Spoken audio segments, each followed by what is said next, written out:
Just an hour of talks between Syriza and the right-wing Independent Greeks Party for a coalition to be formed. Syriza's leader, Alexis Tsipras, will inform President Samaras this afternoon. Now, the South African Institute of International Affairs says Syriza's win is a clear indication that the Greeks are now fed up with austerity measures. Our reporter Nompumelelo Siziba caught up with the think tank CEO to get her view on the latest Greek poll. She also talked about some of the economic parallels or socio-economic parallels between Greece and South Africa. How will Tsipras be able to negotiate a situation where on the one hand they're able to reject the bailout conditions that were imposed on them in 2010 while at the same time remaining in the Eurozone? I think the Greek people, if you look at the vote, expressed their rage. I think one Greek said to me, this is about rage at what they've had to suffer over the last 4 to 5 years.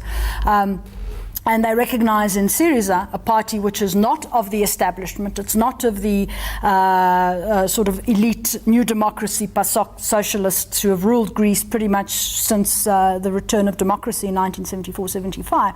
He's an anti-establishment leader who is more likely, and that's what the Greek people are saying, more likely to be able to put on the table the very real concerns and suffering that the Greeks have gone through, particularly sort of ordinary middle class, working class Greeks over the last 4 years. And I think that's the issue here.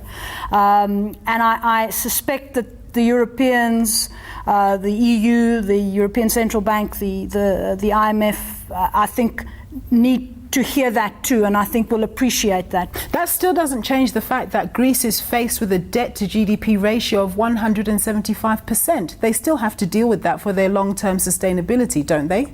I think economists like Joseph Stiglitz, as well as 16 or 17 other economists, wrote a letter to the Financial Times a few days ago, actually highlighting a couple of the points that would be important to help Greece make it out of this. The first was to perhaps lengthen further the debt repayments, the servicing on the debt. So delay the repayments on the servicing of the debt, particularly because now they have a primary balance. So that would make things a little easier.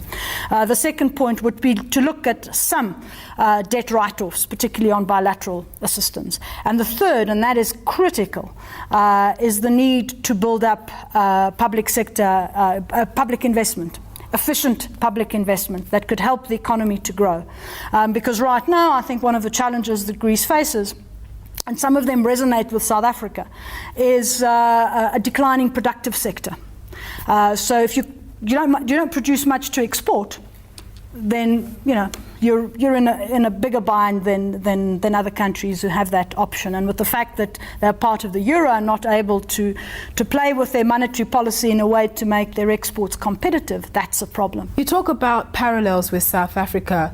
When we look at the Greece situation, we see unemployment levels of 25%, youth unemployment at 60%. In South Africa, we have unemployment of 25% as well, officially, and youth unemployment of 70%.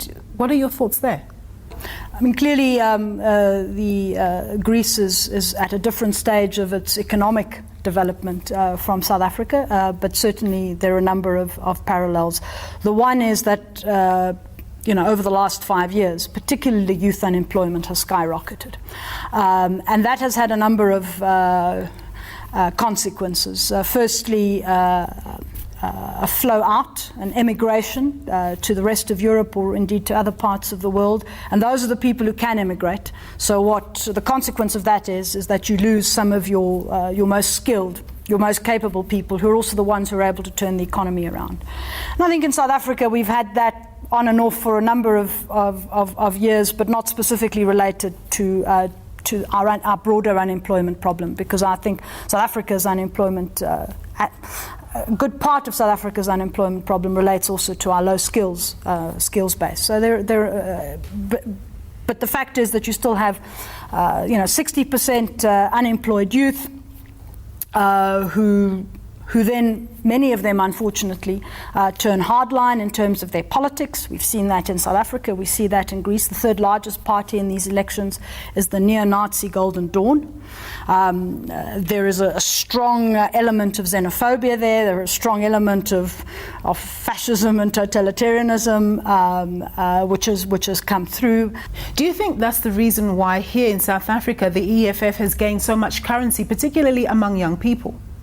Yeah, I think they speak to a marginalised population, the young, the ones who over 20, 25 years were hoping to see some change in their economic and social condition. That hasn't changed. They feel that the government, the elite, the political elite, is actually completely devoid of, or they feel that they don't really understand and sympathise with the plight of the poor.